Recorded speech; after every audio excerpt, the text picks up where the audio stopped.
Good morning everyone, and welcome back to Craft Eccentricity. And it's a rather dark overcast morning here, so I better hurry up. Today we're going to be doing KSCRAFT's it's a tote bag with pockets, that's the way I'm going to describe it, or a craft bag where you can stuff all sorts of stuff into it.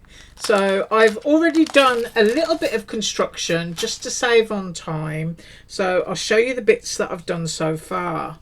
Right, to make this you're going to need two handles. So I've cut two, and the other one is in white cardstock just so that it's nice and sturdy, because I always think if you're going to take the time to make a box or a bag, it should be something that lasts for quite a while. Now the cardstock that I'm using today is Laurie Whitlock, excuse me.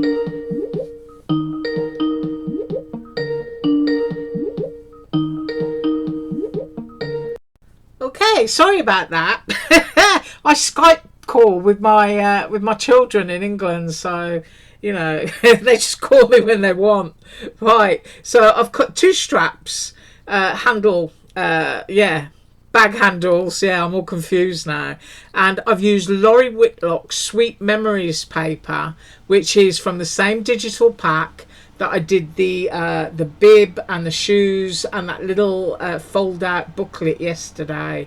So we're sticking with the same pack. So I've done two handles. I've cut out the base, and you're going to need two pieces. So I've got one in heavyweight white cardstock. I might have to put my overhead light on in a minute. And I've cut a fancy one, and that will drop on the inside of the box to cover up any seams. So we've done that, and I have completed one side of the bag. So that's what it looks like with its pockets. And I've actually used a yellow panel, but just on the side, so that you've got a little bit of what have yous. And you also get these label dies, and I decided to put mine at the top of the pockets and then put my lace on.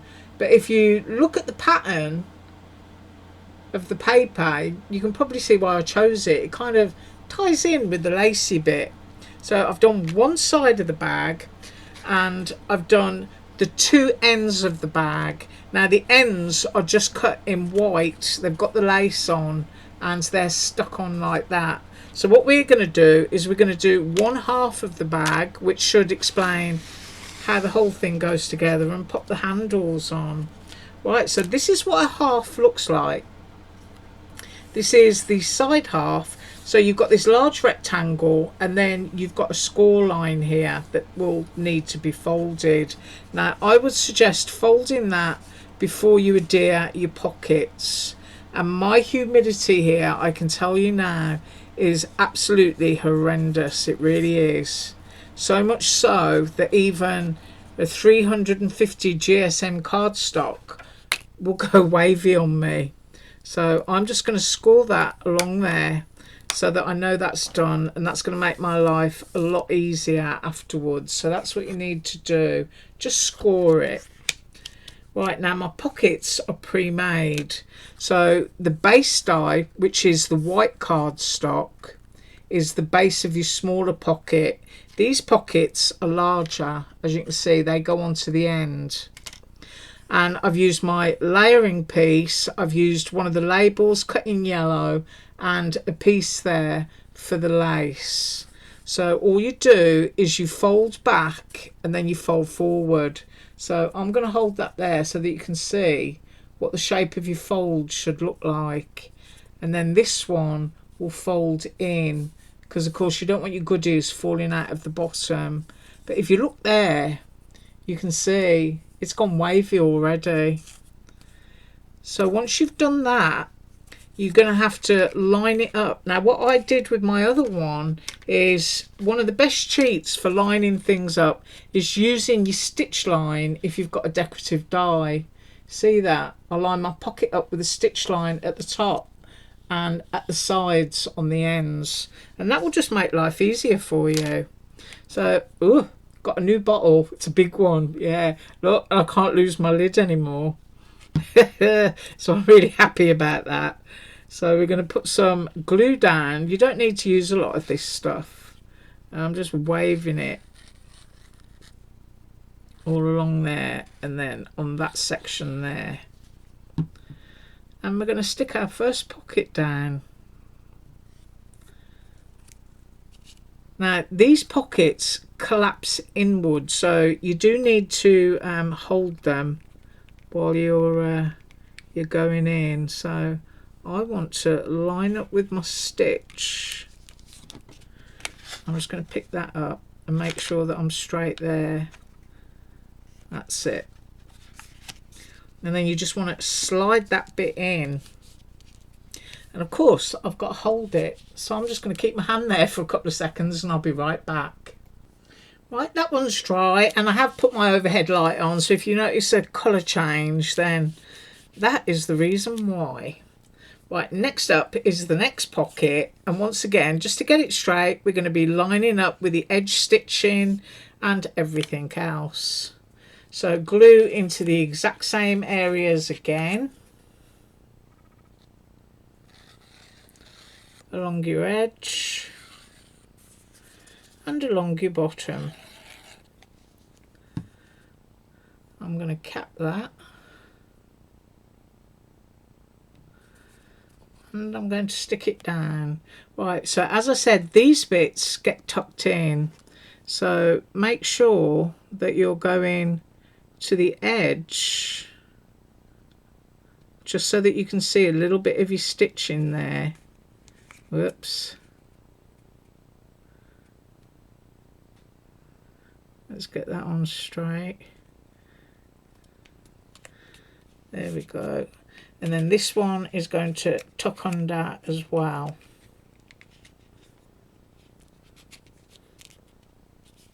And then once again, I'm going to hold it while it dries and I'll be right back. Right, that one is sufficiently dry. So now we've got two sides, and if you notice, the pattern is different. So I get to choose, you know, which is going to be my front and which is going to be my back. But there we've got two sides, and they are going to go opposites to each other, as are the two ends when you've got your centre in. So now we need to put the end on, and we're going to glue that, and we're going to line it right up on that edge so that each of the corners meets, just like that. So I'm going to flatten that out. I'm going to run some glue along here.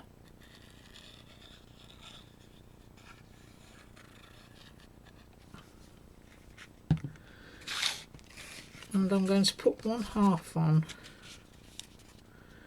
And I want to meet up to the top just before that score line, because remember, you've got to fold it, so you don't want to be interfering over the score line. And I'm just going to leave that a couple of seconds to dry. I don't want it to fall apart on me. Right, I think that's okay. So next we want to put our next pocket on, and you'll notice that I'm working upside down here, and the sky is turning black outside. It looks like it's returning to night time, and once again you want to butt it up straight and just before that score line. So I've got my bone folder here, so I'm going to make a little bit of contact. Right, I'll let that dry and I'll come straight back. Okay, I think that should be okay. So we've got our two ends and we've got our side, and now we're going to attach our other side. So I just slid that one along there. So I'm looking before my score line, I can see that, and I'm just going to go down with some glue again.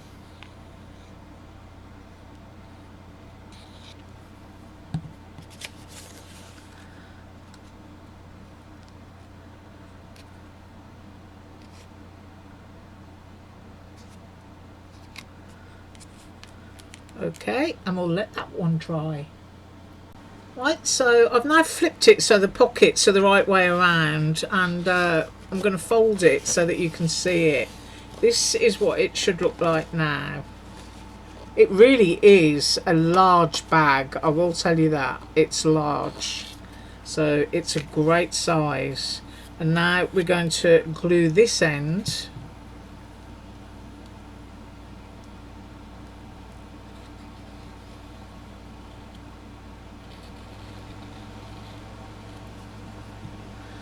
onto here like this, and you want to get it straight again.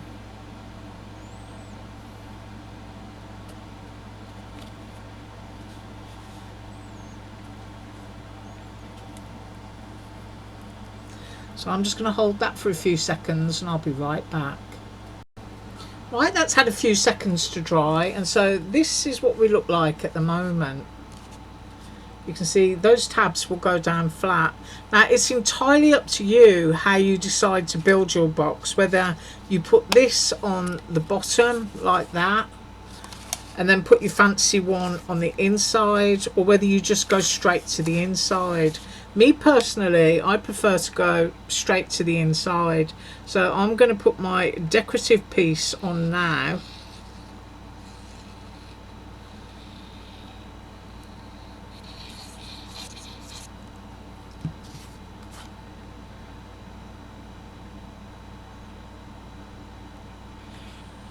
Make sure I've got a correct border.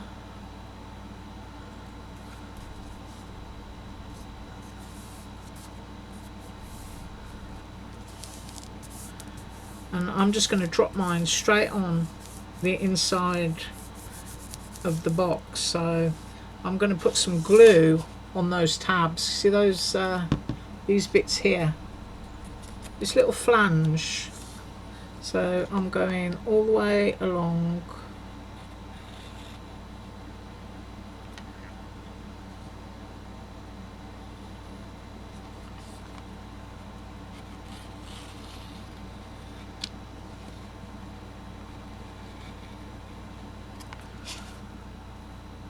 And you do have, you know, a few seconds of wiggle room with this glue.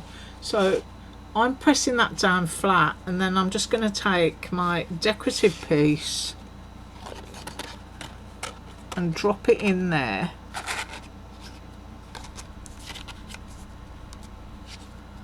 And that should straighten everything up nicely. And then I'm just going to press it in.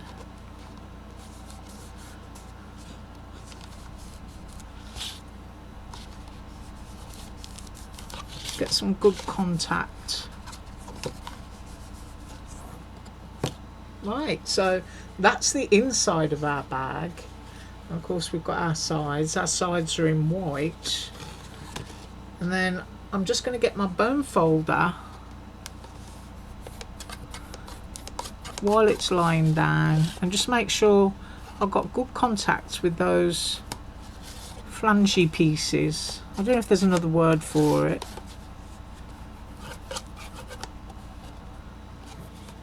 And if I spin it over, you can see that's the bottom of my box. And I can go along here and add a little bit more pressure. Of course you can go along and you can put another decorative piece down there if you want to, onto the bottom. But I quite like to do mine in that way. I'm just making sure that bit there has got a little bit more contact. Right, that's it. So there is a wonderful creation. I don't know if I can raise my camera up anymore. I think that's all it's going to tolerate. It's actually on a spring.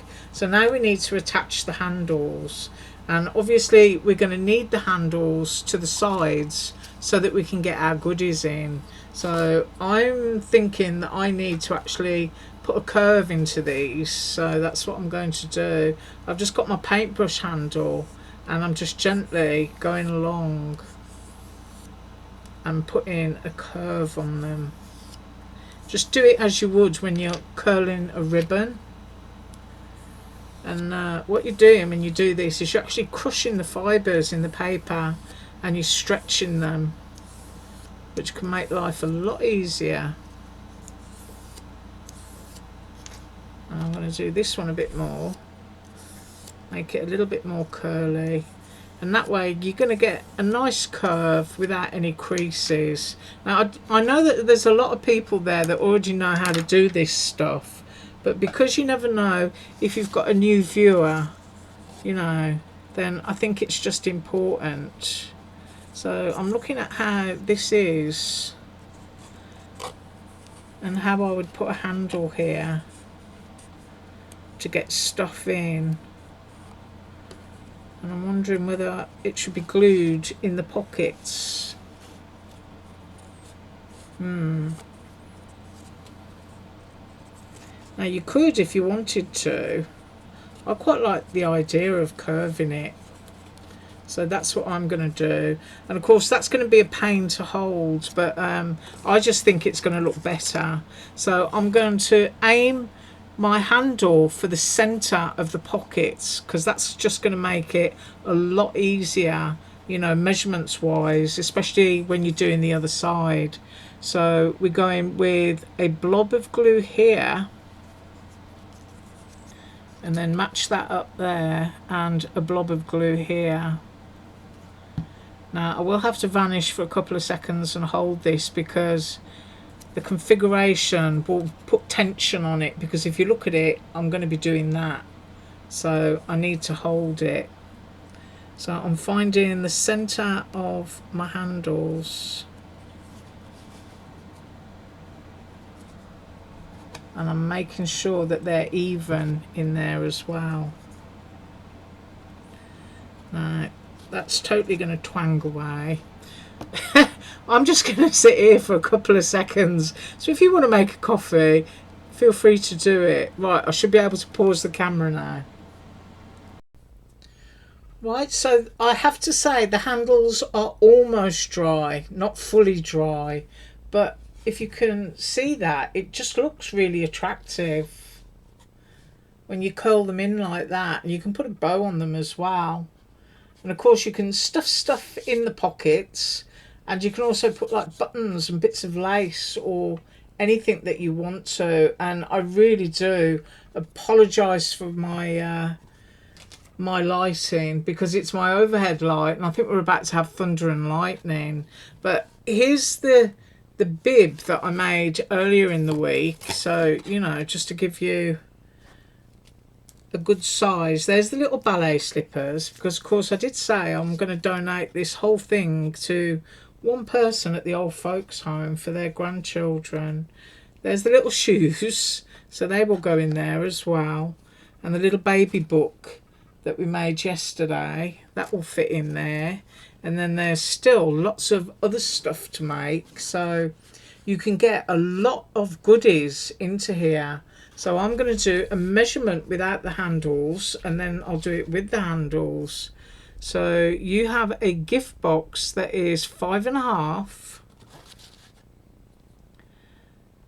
by 3.25, and then the height of that is a fraction over 3 inches, but with the handles it is 7 inches. So it's a really, really lovely size. But as I said, deepest apologies for my lighting. I've got to try and get a nice photo of that, because it's lovely. Right, I thank you so much for joining me today, and I'll be back again tomorrow with more from KSCRAFT. Have an absolutely awesome day, and as usual, all links below. Bye.